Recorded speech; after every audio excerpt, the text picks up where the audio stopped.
მოგესალმებით ყველა რაგბის მოყვარულს ყოველგვარი გენდერული, პოლიტიკური, რასისტული სეგრეგაციის გარეშე და გთავაზობთ საქართველოს რეგულარული ჩემპიონატის ბოლო მე-18 ტურის მიმოხილვას. 10-დან მინიმუმ 8 გუნდს ჰქონდა თავისი ლოკალური პრობლემები გადასაწყვეტ და აქედან გამომდინარე ბოლო ტურს სიმწვავე ნამდვილად არ მოკლებია. შაბათს 26 აპრილს პირველად ბრძოლაში დიდი 4-ეული ჩაერთო.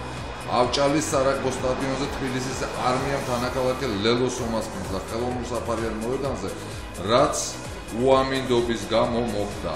უამინდობა უხასიათობაში არ გადაზრდილა და არც მატჩის სანახავად მოსული 500 გულშემატკივარს მოუწყენია. ნომინალურ სტუმრად წითელ თეთრ მაისურებში შემოსილმა ლელოეთა ფულბეკმა ირაკლი ყიასაშვილმა ანგარიში მე-4 წუთზე ჯარიმიდან გახსნა. ამას არმიელებმა 22 წუთზე ზალპით უპასუხეს. ჯერ გიორგი კალმახელიძეს ლელო, რომელიც შერკინებაში მოგებული ბურთის შედეგად, და ეხლა თქვენ სუსტად ამ მომენტს აზროვნებთ თვალყურს, გასულდა წარმატებულად. რასაც მამუკა ნინიძემ გარდასახვითვე უპასუხა, ხოლო შემდეგ არმიელების შეტევას ადევნებთ და თქვენ თვალყურს მარჯვენა ფრთაზე, მარცხენა ფრთაზე გაათამაშეს ბურთი და გიორგი შკინინამდე მიდის ბურთი, რომელმაც რა თქმა უნდა ამ სიტუაციაში ლელო გაიტანა. ამ გადაინდ ლელოს შემდეგ ანგარიში გახდა 12-3 და ამით ტაიმი დასრულდა. დაიწყო მეორე ტაიმი და არმიელთა უპირატესობა შერკინებაში ძალიან თვალშემოსახვედრი გახდა. აი ხო თქვენ ერთ-ერთ ეპიზოდს ადევნებთ თვალყურს, როდესაც ლელოელები დაჯარიმდნენ. ამას მოყვა მეორე, მესამე ეპიზოდი, რის შემდეგაც მიმდინარეობდა თამაშის 79 წუთი, საჯი ნიკა ამაშუკელი იძულებული შეიქმნა ტექნიკური ლელო ჩაეთვალა არმიელებისათვის. სწორედ აი ამ ეპიზოდს ადევნებთ თვალყურს, რასაც გიორგი ელიზბარაშვილმა რეალიზაციაც მიაღწია და ანგარიში გახდა 19-3 არმიელთა სასარგებლოდ. მიმდინარეობდა თამაშის 71 წუთი, როდესაც ლელოელებმა გადასარევად ითამაშეს აუჩი, მიაწვნენ და გიორგი ჭყოიძემ მოახერხა ამ ბურთის დამიწება. ამით 19-10 შესრულდა და დაიწერა ტაბლოზე და დამთავრდა ეს მატჩი. მეორე მატჩი ამავე 26 აპრილს შევარდენის სარაგბო სტადიონზე გაიმართა და ჰოლივუდში დადგმულ თლილერს გავდა. ლურჯ მაისურებში თეთრი ზოლებით ლოკომოტიველები არიან ნომინალური მასპინძლები, ხოლო წითელ შავ კომბინირებულ მაისურებში ბოლნისის ყოჩები გახლავთ. ანგარიში გაიხსნა მე-7 წუთზე, როდესაც თემო სოხაძემ თითქმის ცენტრიდან მე-7 წუთზე გაიტანა ჯარიმა 0-3. ამასვე მოყვა მისივე შესრულებით 26 წუთზე მეორე ჯარიმა და როდესაც პირველი ტაიმის დამთავრებას აკლდა 5 წუთი, აი ხა თქვენ თვალს ადევნებთ ყოჩების შეტევას მარცხენა ფლანგზე, რასაც მოყვა ლოკომოტიველთა კიდევ ერთხელ დაჯარიმება და როგორც არ უნდა გასაკვირი იყოს, სოხაძემ ახაც გენიალურად დაარტყა კარებს საკმაოდ რთული სიტუაციიდან და ანგარიში 9-მდე გაზარდა. ზუსტად ესე დამთავრდა პირველი ტაიმი, მაგრამ ჯერ კიდევ ყველაფერი წინ იყო. დაიწყო მეორე ტაიმი და საქმეში ბექა ციკლაური ჩაერთო, ლოკომოტიველთა ფულბეკი. თქვენ ახლა თვალს ადევნებდით პირველ მის შესრულებულ ჯარიმას 42 წუთზე, როდესაც ანგარიში გახდა 3-9. ამას მოყვა 52 წუთზე სოხაძის პასუხი. მთელი მატჩი ფაქტიურად ამ ორი მოთამაშის დუელად გადაიქცა. მიმდინარეობდა თამაშის 56 წუთი, როდესაც ლოკომოტიველებმა მარჯვენა ფრთაზე გაათამაშეს კომბინაცია და ვინ და ბექა ციკლაურმა დაასრულა, რა თქმა უნდა იგი ლელოში. რეალიზაციაც რა თქმა უნდა ბექამვე შეასრულა და ამ წუთისათვის ანგარიში იყო დაფიქსირებული 10-12. ამას მიაყოლა 66 წუთზე ბექამ ჯარიმა და დააწინაურა პირველად ამ თამაში თავისი გუნდით 13-12. რა თქმა უნდა არ ეძინა სოხაძესაც 74 წუთზე. მან კიდევ ერთხელ მოახერხა ყოჩების დაწინაურება. მიმდინარეობდა მატჩის 75 წუთი, აუდიტორია სულ ახლის მოლოდინში იყო და მიიღო სულ რამდენიმე წუთში.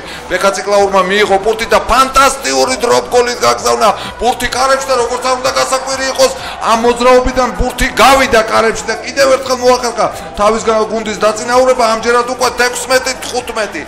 მატჩის ბოლო წუთები უკვე დამთავრებული იყო დრო, როდესაც საჭმა გაიშვირა ხელი ჯარიმის მისანიშნებლად, ყოჩემა უკანა ეშელონში გადააწოდეს ბურთი და აბსოლუტურად ფანტასტიკური დარტყმა თემო სოხაძეს და მივიღეთ რა თრილერის დასასრული ანგარიში 16-18, რომელშიც ორივე გუნდი იმსახურებდა მართალია გამარჯვებას, მაგრამ გაიმარჯვა ერთმა ყოჩებმა. მეორე დღეს 27 აპრილს გაიმართა ამ ტურის 3 შეხვედრა გადარჩენაზე. პირველი მათგანი ქალაქ ქუთაისში ადგილობრივ აიასა და თბილისის აკადემიას შორის შედგა. ტრადიციულად აკადემიკოსები ლურჯ თეთრ მაისურებში წარდგნენ ქუთაისური აუდიტორიის წინაშე. ანგარიში 21 წუთზე მასპინძელმა გაგა სინაურიძემ გახსნა ჯარიმიდან და დააწინაურა თავის გუნდის 3-0, რაზეც აკადემიკოსებმა მალევე უპასუხეს. კერძოდ სოსო მათიაშვილმა გამოიყენა თავისი შანსი და პირველი ტაიმი ესევე დამთავრდა 3-3. მიმდინარეობდა მეორე ტაიმის 53 წუთი, როდესაც რამოდენიმეჯერ დაჯარიმდნენ აკადემიკოსები თავიანთ შერკინებაში, ერთ-ერთ თქვენ ახლა ადევნებთ თვალყურს, რის შემდეგაც მსაჯმა ტექნიკური ლელო დანიშნა. ტექნიკურ ლელოს გიორგი ბაბუნაშვილმა რეალიზაციაც მიაყოლა და 10-3 დააწინაურა თავის გუნდი. აი თქვენ იმ პირველ ლელოს ადევნებთ თვალყურს, როდესაც აკადემიკოსების ჩათვლის მოედანში დაინიშნება ტექნიკური ლელო. მსაჯმა ზუსტად ცენტრში მიანიშნა. გავიდა სულ რაღაც 4-5 წუთი, ქუთაისლები კვლავ აგრძელებდნენ შეტევას, მარცხენა ფრთაზე განავითარეს შეტევა და გიორგი ტორაძეს მიეცა საშუალება, რომ კიდევ უფრო დაეწინაურებინა თავის გუნდი, რაც გააკეთა კიდევაც. ბაბუნაშვილმა აქაც იყოჩაღა და ანგარიში გახადა 17-3, აიას სასარგებლოდ. მატჩის 62 წუთი აკადემიამ გადაწყვიტა მარჯვენა ფრთაზე შეეტია, მაგრამ აქ არაზუსტი პასი დაფიქსირდა, ქუთაისლებმა მოახერხეს ამ ბურთის ჩაჭრა და კერძოდ ზურა ძნელაძე მისიც კი მოახერხა, რომ აკადემიკოსების ჩათვლის მოედანში დაესრულებინა შეტევა. ბაბუნაშვილი ამჯერადაც ყოჩაღი იყო და 24-3 დააწინაურა თავისი გუნდი.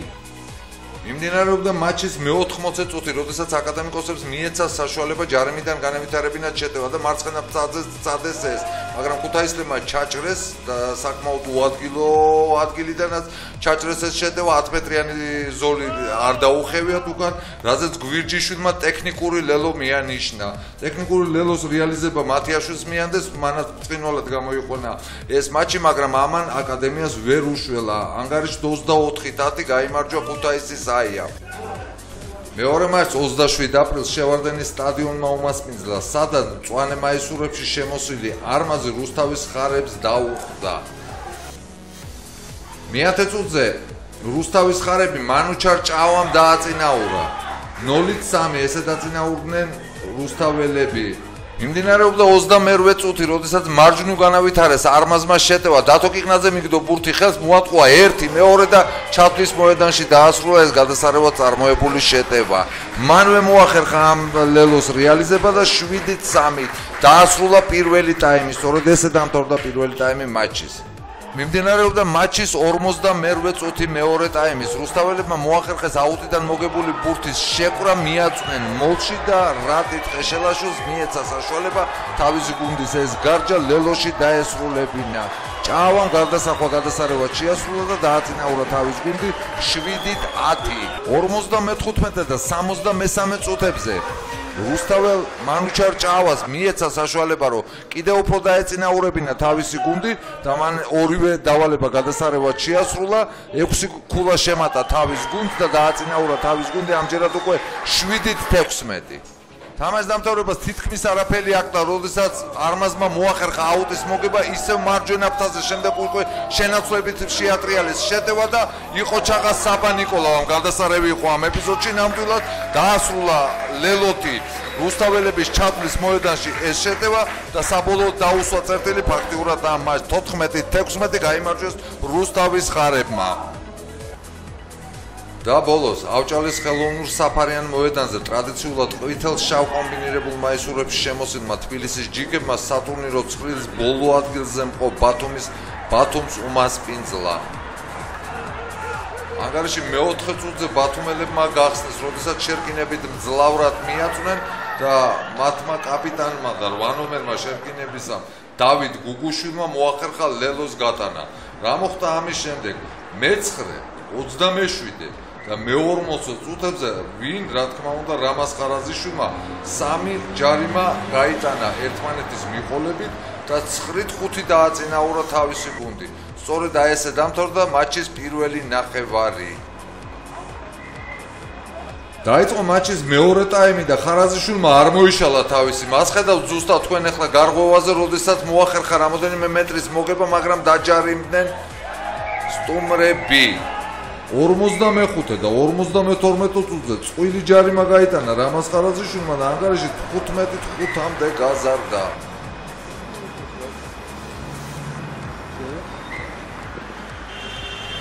აკი ბათუმელმა პირველი ლიგის სუნი იგზნეს და გამოფხიზდნენ. მიმდინარეობდა თამაშის მე-60 წუთი, როდესაც საჯმა მათ სასარგებლოდ გაიშვირა ხელი. ბათუმელები გადასარევად ჩანს ახლა კადრში, რა კარგად უტევენ და მოახერხეს ლელოს გატანა. ეს გახდა ერეკლე ხელაძე, უნდა გვენდოთ პროტოკოლის მიხედვით და ანგარიში გახდა 15-12 მას შემდეგ, რომ ზვია დოდიშარიამ გარდასახვად შეასრულა. მიმდინარეობს თამაშის 70 წუთი. ბათუმელები თავგამოდებით აწვევიან ჯიქებს, მიუახლოვდნენ ჩათვლის მოედანს, მაგრამ აქ დაჯარიმდნენ უხეშად ჯიქები და საჯმა შერკინება დანიშნა ბათუმელთა სასარგებლოდ. განმეორებით შერკინებაში მოხდა რა?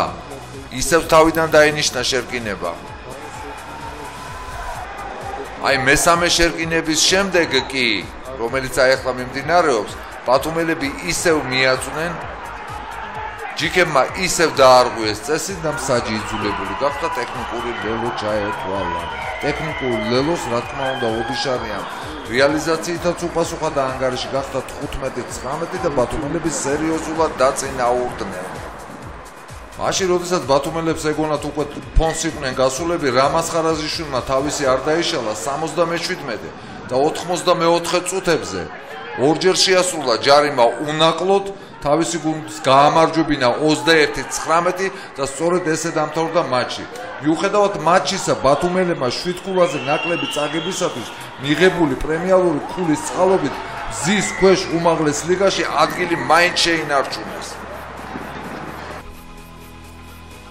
საბოლოოდ ეკრანზე ჩანს 2013-14 წლის რეგულარული ჩემპიონატის გამარჯვებული, რომელიც გახლავთ თბილისის არმია. პლეი-ოფში გავიდა პირველი 6 გუნდი, მოგეხსენებათ პირველ ტურში არმია და ლელო გამოტოვებენ საპლეი-ოფო მატჩს, ხოლო ლოკომოტივი დაუპირისპირდება მე-6 ადგილზე გასულ თბილისის ჯიქებს, ბოლნისის ყოჩები კი ქუთაისის საიას.